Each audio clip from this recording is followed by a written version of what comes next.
Assalamualaikum warahmatullahi wabarakatuh.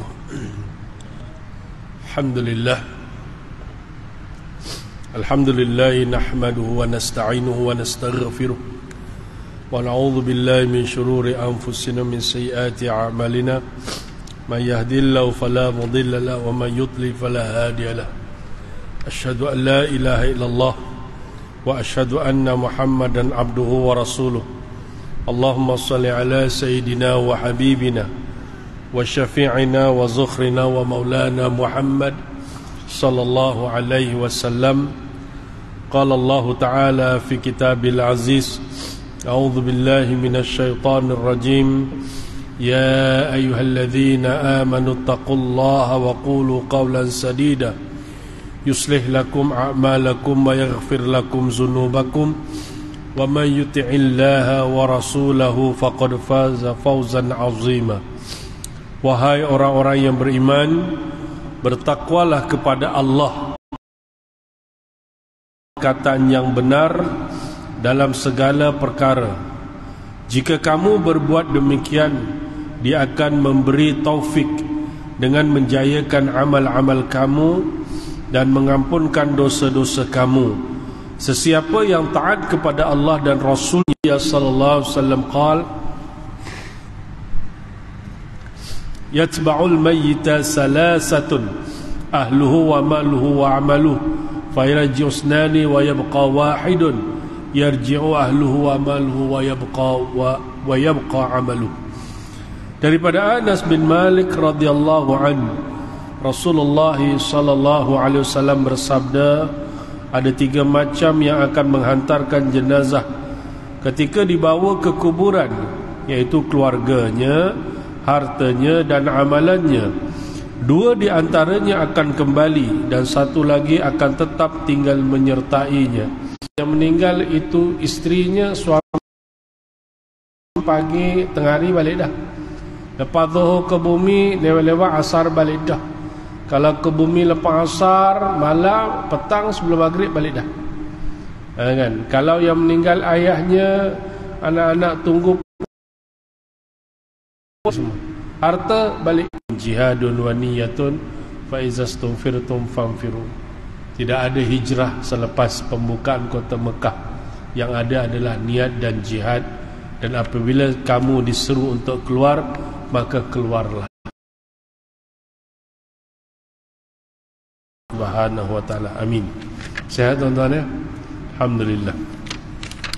Baik, jadi malam ni seperti biasalah kita akan sambung dalam fiqh munakahat ni. Tapi sebagai mukaddimah, dulu awal-awal kuliah dah sebut dah, kita kahwin bukan suka tuan-tuan ya, bukan suka-suka. Kita kahwin ni nak dapat redha Allah, hidupkan sunnah Nabi. Kita nak memenuhi macam mana jemaah pun, kan? Duduk sebelah imam pun belum tentu berani. Gitu lah. Saja usik tu haji kita ni. Kan? Sebab imam jadi contoh, kan? Mam, berapa tahun kahwin, mam? Oh, alhamdulillah 10 tahun. Anak berapa? 8. Amboi. Oh, terkejut kita. Kita ingin membina sebuah rumah tangga yang benar-benar bahagia, insya-Allah, di dunia dan di akhirat. Tapi kat dunia ni kita tidak akan merasa kebahagiaan yang sebenar. Ya, ini baru serpihan, tempias daripada nilai kebahagiaan. Kapan? Ya. Hebat anak ni tuan-tuan. Tanya bapa bahasa Jawa contoh. Kita ni benar-benar bahagia ni bila sebenarnya ya? Kata Imam Ahmad bin Hanbal, orang yang hebat di segi ilmu hadisnya, ratusan ribu dia hafal hadis tuan-tuan. Lalu dia kata kita benar-benar akan merasa kebahagiaan apabila kaki kanan kita telah melangkah masuk ke syurga Allah Subhanahu wa taala. Itu baru betul bahagia. Dunia ni belum tentu kita bahagia tuan-tuan. Walaupun kita mengharapkan kebahagiaan, dugaan demi dugaan pasti akan berlaku. Saya yakin bahkan hampir setiap hari kita akan diduga dengan pelbagai sudut dan keadaan. Dengan masalah kesihatan kita, ya, masalah apa lagi, kerjaya kita, masalah dengan jiran kita, masalah dengan suami isteri, dan seterusnya. Allah pasti akan menguji. Kadang-kadang kita cuba menjadi orang yang baik, dah baik, kita dah rasa baik, tapi ada orang yang menzalimi kita, sebagai contoh kan. Jadi kita tetap akan terasa terkesan, ya. Tapi tak apalah, mudahnya nak kata dalam kehidupan keluarga, ikhtiarkanlah supaya kita dalam kehidupan yang baik. Cinta baru kahwin kan hidupnya mesra kan. Patutnya kemesraan tu berterusan sepanjang hayat kita. Walaupun dah kahwin 10 tahun, 15 tahun, 20 tahun, kan. Kalau imam kita ni, saya ingat kahwin baru lagi ni rasa imam kita. Imam berapa tahun kahwin, Imam? Sama, tidur sama, jalan sama-sama, shopping, apa lagi tuan-tuan, senam ke apa, buatlah aktiviti itu secara bersama. Dalam rumah, kalau boleh uruskan rumah tangga pun ke dalam hidup kita, insyaAllah. So ikhtiarkanlah tuan-tuan supaya kita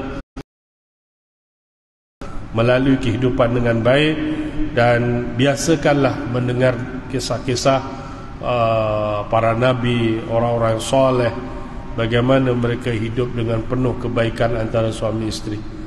Sampai peringkat riwayat pernah menceritakan Nabi SAW belum pernah dengar, kali pertama dengar, mudah-mudahan jadi ilmu. Yang lupa ingat balik. Nabi kan pernah duduk nak tidur dengan Aisyah. Bila nak tidur Aisyah, Nabi sembanglah sikit, kan. Jadi tuan-tuan pun saya harap kena sembang sikit lah dengan isteri yang ada. Sembang lah, benda biasa je. Besok apa program, hujung minggu nak ke mana, ada jemputan kenduri ke tidak, besok pagi nak sarapan apa. Sembang biasa je.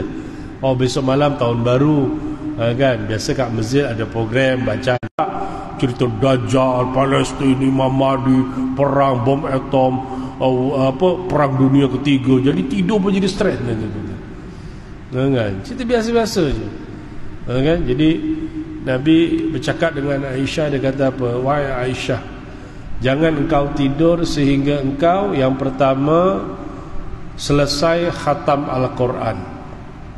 Yang kedua, jangan engkau tidur sehingga engkau mendapat syafaatku dan syafaat para nabi. Ketiga, jangan engkau tidur sehingga engkau mendapat keredaan orang-orang muslim. Keempat, jangan engkau tidur sehingga selesai haji dan umrah. Aisyah dengar pun terkejut. Satu malam, ya Rasulullah, satu malam nak buat semua ni, sak wengi ke kape arang gawe kepiye kui. Tapi dia tak cakap jauh lah, kan. Satu malam nak buat semua macam mana, ya? Pertanyaan itu pasti ada jawapan yang merupakan wahyu ke atas baginda Nabi SAW. Jadi Nabi kata, yang pertama, jangan engkau tidur sehingga engkau khatam Quran dengan membaca 3 kali surah Al-Ikhlas. Baca, InsyaAllah pahalanya seperti khatam Al-Quran. Itu Al-Ikhlas 3 kali. Kalau surah Al-Zalzalah 4 kali, ya.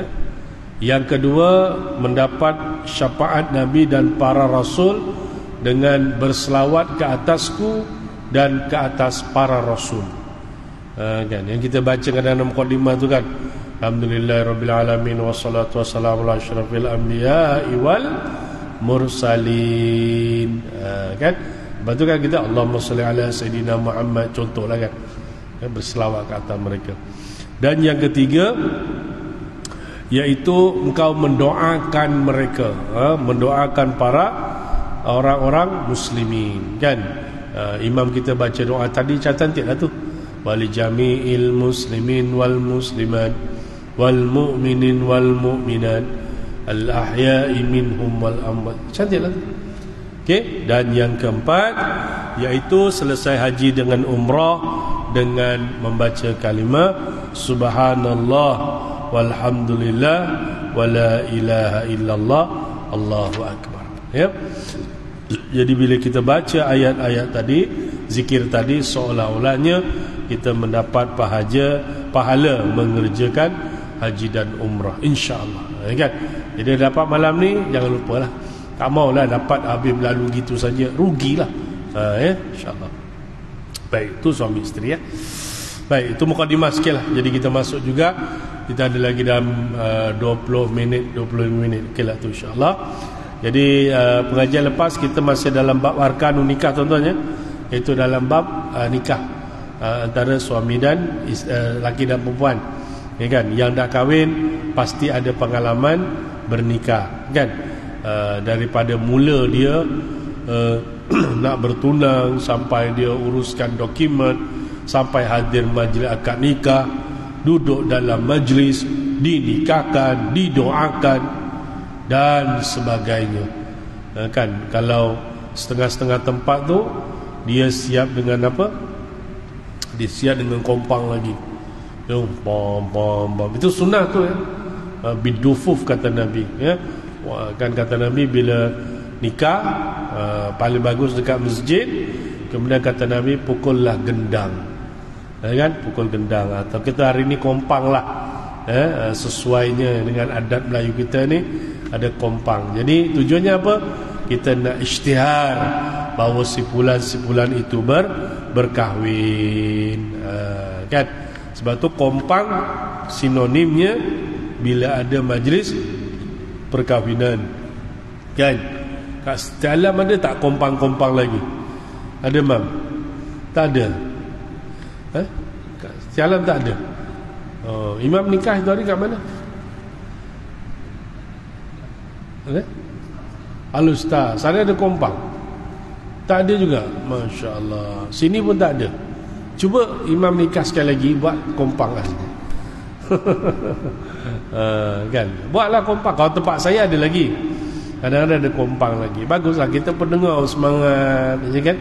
Bagus ni. Kompang sesuai dengan nikah. Ada begitu. Tak ada orang bercerai berkompang tuan-tuan ya. Jangan salah faham lah. Mat, jiran kau tu kenapa tiba-tiba berkompang pula semalam? Tak tahu, dengar bercerai semalam. Cerai berkompang. Mana ada tuan-tuan? Kalau bercerai itu biasa lempang-melempang adalah silakan tuan-tuan ya. Jadi tak apa berkena lah ya. Baik. Jadi yang pertama kita dah sebut tuan-tuan, selesai yang pertama iaitu diceritakan tentang iaitu lafaz, itu kita dah bincang. Habis dah ya. Kalau cerita kita lepas tarikh 19 bulan 6 2003 kita menceritakan lafaz-lafaz yang syarat-syarat yang menjadi lafaz suatu pernikahan itu menempati hukum syarak. Ada syarat kita dah bincang dah ya. Dan yang kedua malam ni tuan-tuan, syarat nikah kedua ketiga lah kalau sempat kita baca habis. Yang kedua, perempuan yang akan berkahwin. Perempuan yang akan berkahwin disyaratkan beberapa perkara untuk menjadikan suatu pernikahan adalah sah. Syarat-syarat tersebut ialah ya. Ini syarat bagi perempuan. Pertama, tidak mempunyai halangan-halangan untuk berkahwin seperti yang disebutkan ketika membincangkan mengenai perempuan-perempuan yang haram dikahwini atau dipinang. Kalau tuan-tuan ingat, perempuan haram dikahwini ada dua jenis. Pertama, haram yang mu'abbadan abada, selama-lamanya tak boleh kita kahwin. Dua, yang sementara. Jadi kalau haram selamanya, tiga lah. Kerana keturunan, kemudian kerana susuan, dan yang tiga kerana musaharah. Musaharah ni maknanya persemendaan. Macam tuan-tuan, kalau keturunan tahulah, mak, nenek, adik, beradik, anak saudara perempuan tak boleh kan. Kalau sesusuan itu kena berhati-hati ya, berhati-hati. Kalau nak kahwin dengan satu perempuan, kalau agak-agak duduk dekat dengan tempat kita ke, asalnya ke, cuba ditanya-tanya dia lah. Tanya kita lah dulu, tanya dengan mak kita dulu, ada tak saya pernah disusukan dengan mana-mana orang kan. Tak ada. Kalau tak ada, tak ada apalah. Kalau ada, kena tanya siapa. Sebab bimbang kalau terkahwin dengan adik-beradik susuan ya. Sebab dah berlaku ya, di dalam negara kita dah berlaku. Dan saya dah jumpa pun dengan seorang hakim, sekarang hakim lagi pun ya. Dialah yang menyiasat dan juga memfarakkan pernikahan melibatkan adik-beradik susuan. Dan nikah dah ada anak dah, tapi dibubarkan, nikah tak sah. Tu hati-hati Ya, persemendaan jangan lupa, mak mertua nenek mertua tak boleh, ya kan. Itu di antara orang yang kita tak boleh kahwin selama-lamanya. Ya, tapi saya suka ceritalah saja, malah kita cerita-cerita. Kalau tuan-tuan ingat, saya pernah cerita ada seorang budak lelaki, dia dah kahwin. Kebetulannya mak mertuanya tu janda kebalu, saya tak berapa ingat lah, tapi janda lah. Ya, jadi ringkas cerita, lepas ada kahwin dia stres. Itu yang telefon jabatan sama-sama sampai ke tempat saya. Dia kata minta pandangan, kenapa saya dah kahwin. Saya ucap tahniah lah, standard lah. Bila nikahnya, alhamdulillah, tahniah, barakallahu lakum. Ya, tapi dia kata, saya duduk dengan mak mertua saya buat masa ni. Mak mertua saya ni janda kebalu, saya tak ingat lah. Tapi duduk sendiri, adik-adik pun tak ramai, mungkin ada seorang ke dua orang macam itulah. Jadi saya pun tak apalah, hormat duduk dengan isteri saya, dengan mak mertua kan, sementara lah istilah kot. Ya, tapi dia bila tengok mak mertuanya tu, senang kata dia tengok mak mertuanya tu lagi lawa daripada isteri dia. Sudah, saya kata. Kan. Habis tu tak tahulah, saya kalau makan sama dengan mak mertua isteri, ada tengok mak mertua, jiwa saya ni lain macam. Kau sudah, jangan macam-macam, kata. Kan. Tapi tak cakap gitulah dengan dia. Saya kata tak boleh, saudara, istighfar. Ingat tu mak mertua tahu, Ustaz. Kan. Kalau misal kata senang kata gini, dia suka tu macam sampai kalau boleh nak kahwin dengan mak mertua. Saya kata mana boleh, hukumnya tak boleh. Kan, tak boleh. Kan. Kalau tak salah kan, sampai dia kata apa tau, kalau isteri saya mati macam mana, boleh tak? La ilaha illallah. Doa pula bini mati, kurang asam. Ni laki macam ni elok disantau aja. Aku cakap aje lah, jangan buat lah, tak elok. Kan? Dia kata kalau mati tak boleh, kalau bercerai pun tak boleh. Sebab bila nikah itu sah, maka mak tu walaupun asal orang lain, bila sudah nikahnya sah, imam nikahkan, saksi semua sudah mengesahkan, dia halal. Dia jadi mahram, mu'abadan abada kepada kamu. Salam tak batal, boleh pergi bawa haji umrah, dia jadi mahram. Ya kau Ustaz? Iya. Saya kata kena buanglah sifat-sifat tu, tak boleh lah, saya kata. Kan? Kalau nak bagi cantik lagi, duduk luar rumah lain lah, daripada duduk rumah terganggu sebagainya kan.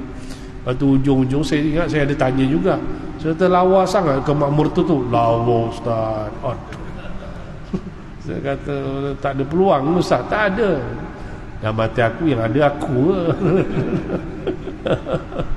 Aduh, macam-macam orang ni tu. Iya, orang ni macam-macam tu. Kita buat keluarga ni pelik-pelik tu kan. Macam-macam. Ya, tapi tak apalah, itulah kehidupan manusia. Dekatnya kita dengan hubungan kekeluargaan khusus. Tapi batasan tetap harus dijaga supaya tak buat perkara-perkara yang bertentangan dengan hukum syar'i. Sebab tuan-tuan pun tahu kan, walaupun mak mertua menantu, bukan saya tak pernah cerita dengan tuan-tuan, rumah tangga yang bermasalah sampai isterinya minta cerai sebab kecewa dengan suami yang telah melakukan sumbang mahram dengan mak mertua dia. Ini cerita betul. Saya handle kes ni tuan-tuan, memang sedih lah tuan-tuan.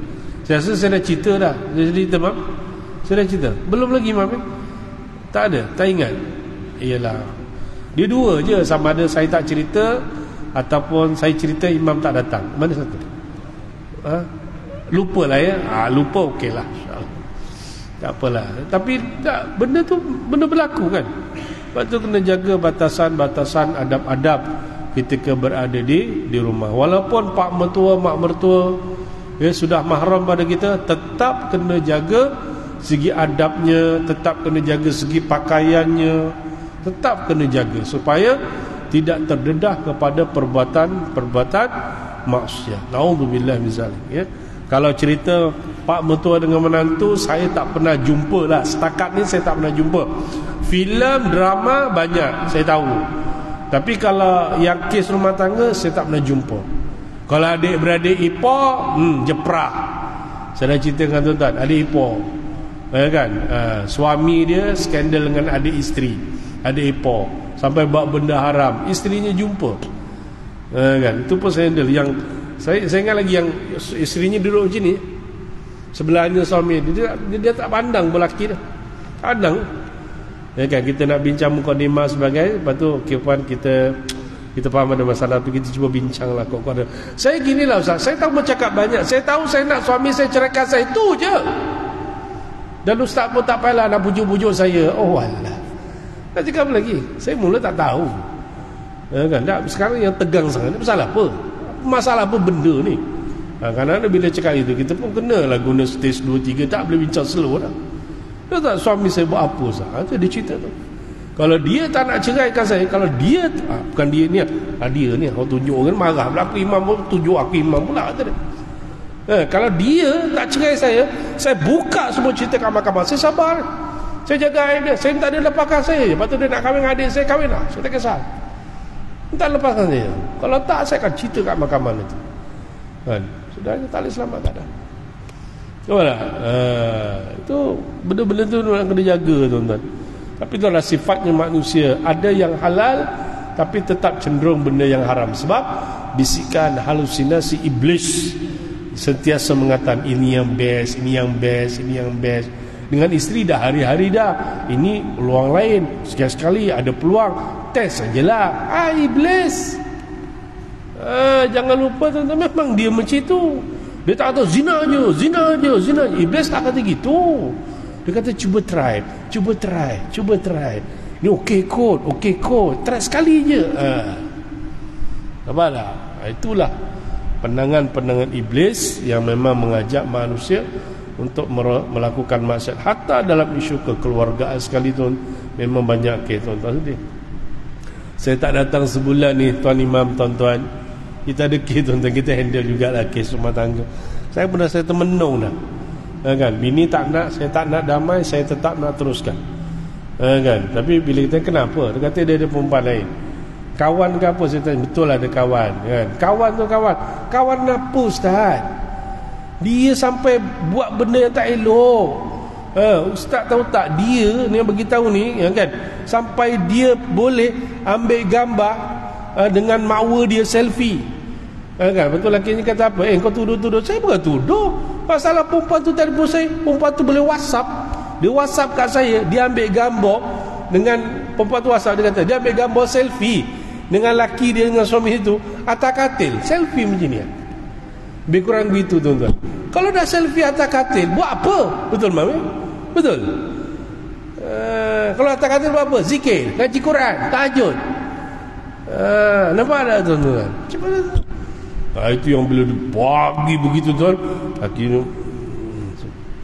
saya dah malah nak tanya banyak-banyak dah. Kalau saya tanya banyak-banyak, saya nak berayakan kantoi, malah nak panjang-panjang, kan. Jadi itu yang kadang-kadang kita kata tadi, yang halal ada, mengapa mesti mencari yang haram, ya kan? Hujung-hujungnya nafsu yang tidak terkawal dibakar lagi dengan iblis yang suka menghasut. Akhirnya jadilah lepas bergaduh macam itu macam ni, setan tepuk tangan, dia belah. Itu kerja setan. Nampak tuan-tuan? Sebab tu jangan cuba, orang dulu kata jangan cuba nak mengait, jangan cuba nak bermain dengan api yang kecil. Jangan. Benda tu memang bahaya, kan. Kalau boleh elakkan, ya. Tatkala kalau boleh kita kawal-kawal, kalau tak boleh, akhirnya dia akan membakar segala-galanya, hancur. Kerana tak boleh selamatkan lagi dah. Tak boleh.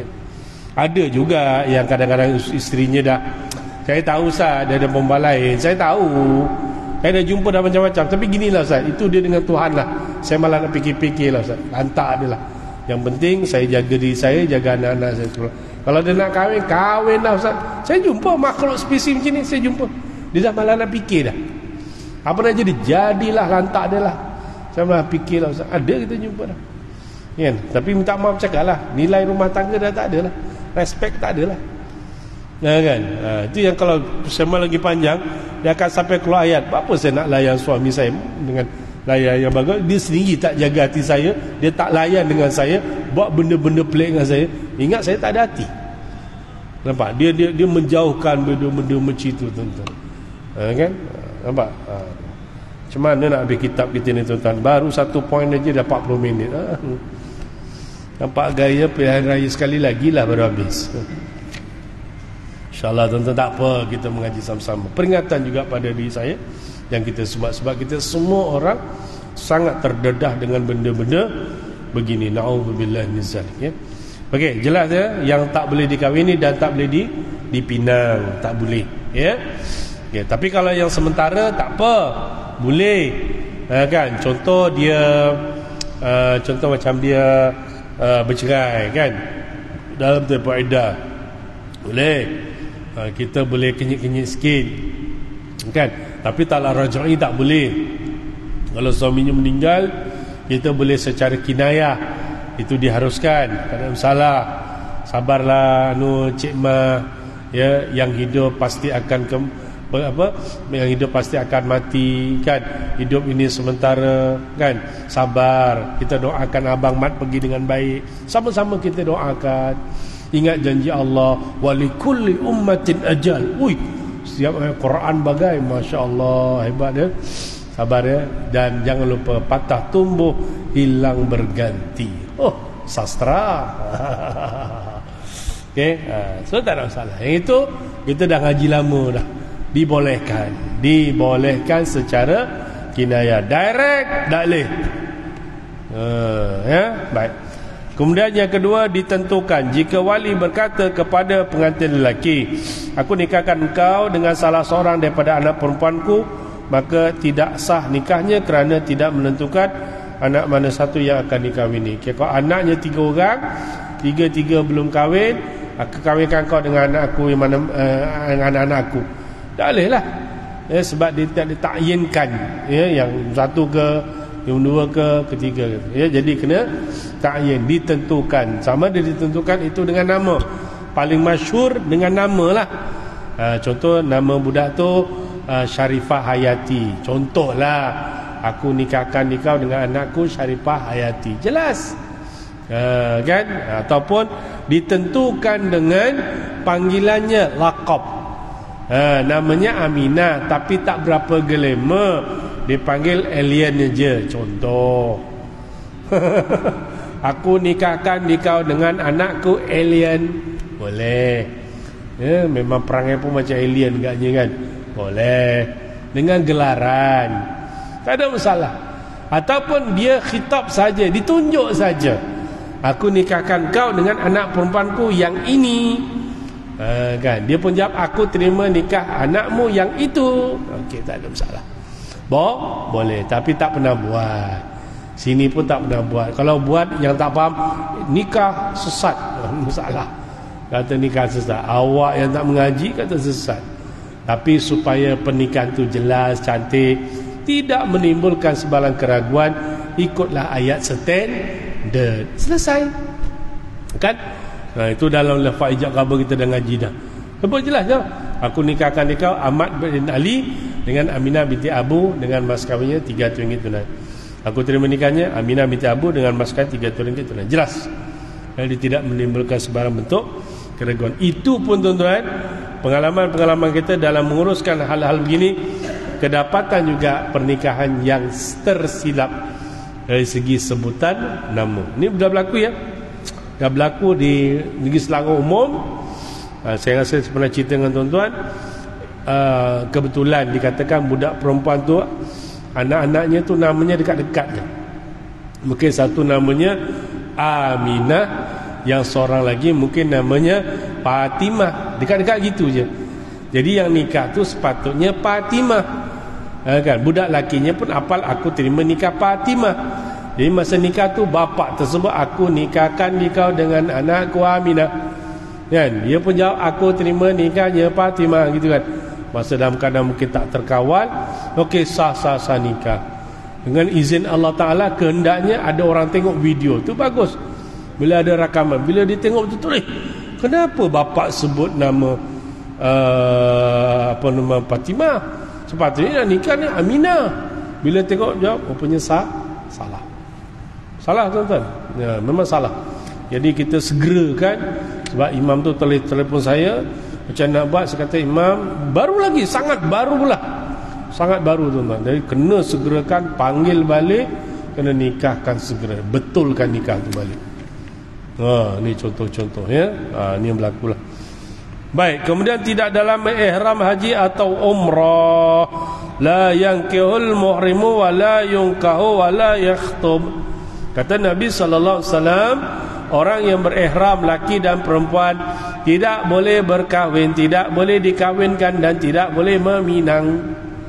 Ya, kalau ihram haji panjang sikitlah, sebab dia akan mula berihram khususnya apabila dia sudah berada di padang Arafah, sampailah dia melaksanakan tawaf dan sa'i haji. Ya, barulah dia boleh cerita pasal bernikah. Jadi kalau nikah masa tu, nikahnya tidak sah, ya. Okey. Maksudnya lelaki yang berihram tidak boleh berkahwin. Begitu juga perempuan yang berihram, dan tidak boleh dikahwinkan oleh orang lain. Dengan mana-mana perempuan yang berihram atau tidak berihram, sama ada mengahwinkannya itu seorang wali atau wakilnya. Lelaki yang berihram juga tidak boleh meminang mana-mana perempuan untuk berkahwin. Okey, jelas, ya? Ini ilmu sikit berkaitan siapa yang nak pergi haji dan umrah, ya, masa tengah ihram. Lepas ihram tak ada masalah. Okey, habis, ya. Baik, seterusnya kita masuk rukun yang ketiga. 8.45 dah. Masya-Allah, sekejap sangat. Kita sambung sikitlah. Azan kita sambung sikit. Mungkin dalam pukul 10.30 kita berhentilah, ya. 10.30 dengan imam hilang kan. Tak adalah, ya, kita apa kata, sedang-sedang aje lah. Saya faham tuan-tuan pun penat, kan. Okey, saya masuk ketiga juga sikit, ya, sebab dia syarat dia lebih kurang dengan yang perempuan, ya. Baik, rukun ketiga, lelaki yang akan berkahwin, syaratnya pertama bukan mahram kepada perempuan yang ingin dikahwini. Bukan mahram, jelas, ya. Tak perlu uraian panjang, tahulah. Dan yang kedua, lelaki tertentu. Jika wali berkata, aku kawinkan anak perempuanku dengan salah seorang daripada kamu, maka menikahnya tidak sah. Dia tak boleh salah seorang, dia mesti seorang, ya. Kemudian sama juga tidak berada dalam ihram haji atau umrah kerana berpandukan hadis Nabi SAW, la yankul muhrimu wa la yunkahu wa la yakhtub.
Baik, alhamdulillah, kita sampai isyak. Terima kasih pada muazzin kita.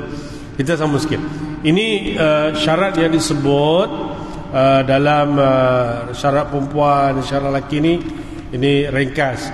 Tapi kalau tuan-tuan tengok kitab-kitab yang lain, dia akan ada tambahan-tambahan. Terutama dia akan menyebutkan syarat pertama tentulah berkaitan dengan Islam. Islam tu adalah syarat yang sangat penting. Sebab tak boleh orang Islam berkahwin dengan bukan Islam, baik lelaki atau perempuan. Walaupun dah berlaku dalam masyarakat, kita pernah jumpa lakinya Islam, perempuan tidak, dia berkahwin secara macam orang Kristian kahwin, jumpa. Itu nikah tu tidak sah. Itu dari syarat-syarat kerana melibatkan soal agama. Bahkan kalau ngatakan dua-dua Islam, contoh kan, Islam tapi ajaran yang dipegang itu bercanggah dengan ajaran akidah ahli sunnah wal jamaah, pun masalah pun kita jumpa. Ini isu semasa tapi melibatkan hukum, kan? Isu yang memegang agama ikut ajaran Qadiani yang masyhur lah, yang Qadianinya contoh kan. Jadi kita tak bertolak ansur lah dalam hal-hal begini, kan? Yang Qadiani saya dah cerita dah. Kalau tuan-tuan ingat-ingat, tak ingat pun tak apa, saya ulang je. Ada seorang budak lelaki, perempuan, telefon. Tapi saya ingat masa tu saya kat ibu pejabat dekat bahagian undang-undang keluarga, kan, terus sampai ke saya. Inilah macam kita lah, orang Islam tapi tak macam Islam pun. Habis orang Islam tak sembahyang, tak tutup aurat, contoh kan. Jadi Islam tapi suasananya tu tak nampak non Islamnya, kan. Jadi macam yang kes ni pula, dia kata dia tak ikut Qadiani sangat pun, tapi dia kata dia Qadiani, kan. Jadi kita bagi laluan lah macam nak buat sampai dia berkahwin. Ada kita jumpa macam Syiah, saya dah sebut banyak kali, kita tak benarkan. Dalam negara kita secara umumnya, mana-mana orang Islam yang nak berkahwin dengan pasangan dia Syiah, kita tak benarkan, kan? Sebab memang dia akan membawa masalah yang besar. Kita tak benarkan. Kalau dia bertaqiah, dia berbohong, itu tu belang pada dia. Pasal kita pun tak boleh detect nama Ahmad bin Ali, contoh warga negara Islam, kita tak tahu dia berpegang Qadiani ataupun Syiah, kita tahu, kecuali yang kes yang kita dah temui. Kita jumpa, bukan kita tak jumpa. Yang kes mak bapak stres anaknya kahwin dengan Syiah, kita jumpa, kan. Yang seorang perempuan ni memang sebab ni pun agak tak lama sangat lah. Orang perempuan baru kahwin tak sampai setahun, kemudian dia telefon, Ustaz minta pandangan kenapa saya nikah tapi saya rasa macam suami saya ada masalah ajaran sikit dan saya rasa dia Syiah. Ya ke? Apa buktinya? Dia kata cara ibadahnya lain, cara solatnya lain. Ini masalah dah ni dah, kan. Lepas tu paling ketara, sebab bila dia solat tu dia letak batu Karbala depan tempat dia sujud. Ini masalah lah ni. Tahu kan batu Karbala kan? Pernah nampak kan? Tak pernah nampak, tak apalah, tengoklah kat mana, kat apa handphone, jumpalah, tengoklah. Ya, ke ada yang bawa sini? Siapa bawa? Contoh satu kalau ada. Ada. Kalau ada lu berat ni tuan-tuan ni. Ini ada syarat lagi, ya, dia tidak boleh dipaksa. Baik perempuan, lagi kalau perempuan itu yang dipaksa, yang memaksa dia bukan orang yang berstatus wali mujbir, maka pernikahan itu tidak sah. Ini hukum, kan. Yang jadi wali abang dia paksa boleh akan datang. Nikah tidak sah, tuan-tuan. Nikah tidak sah sebab selain daripada mujbir, yang ghairu mujbir, dia mesti mendapat izin daripada perempuan yang dikahwinkan atau perempuan itu memberikan izin. Ini soal hukum, bukan undang-undang. Undang-undang dia punya tanda tangan semua jelas, kan. Nikah ni boleh menyebabkan nikah itu tidak sah. Semua diambil kira, kan. Dan sampai satu peringkat lagi, soal keterpaksaan pun tak boleh dipaksa. Dan satu lagi, bagi lelaki yang mempunyai 4 orang isteri, baru dia boleh berkahwin dengan orang yang lain.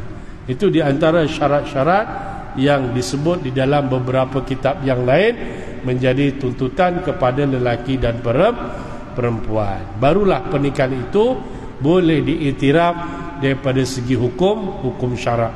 Tambahan sikit, kalau perempuan ada, pastikan jika dinikahkan dengan wali nasab, pastikan dia adalah wali yang sah taraf, atau perempuan tadi adalah anak yang sah taraf. Kalau dia anak yang tidak sah taraf, maka tidak boleh dia berkahwin dengan wali nasab, kecuali mesti dinikahkan dengan wali raja, kan? Ini di antara syarat-syarat yang dipandang dalam kitab fiqh untuk memastikan pernikahan yang dijalankan adalah menepati kehendak hukum syarak. Sebab itu kalau tuan-tuan kita jumpa memang tambahan syarat-syarat itu memang wujud, kan? Okeylah tuan-tuan, sangat cukuplah sekadar saja tuan-tuan. InsyaAllah panjang umur, kita jumpa tahun depan lah ya, Ustaz ya. Jumpa tahun depan kan? Ya, 1445 ya. Masya-Allah ya. Perjalanan hidup kita ini sentiasa bertepatan dengan kehendak hukum syarak walaupun dalam soal berumah tangga, kerana ini adalah hukum syarak, hak Allah Subhanahu Wa Taala yang akan ada soal jawabnya apabila di hadapannya nanti. Wallahu alam. Terima kasih. Mohon maaf salah silap. Aqul qouli hadza astaghfirullahal azim li wa lakum wa lisairil muslimin wal muslimat wal mu'minin wal mu'minat. Shadaqallahul azim.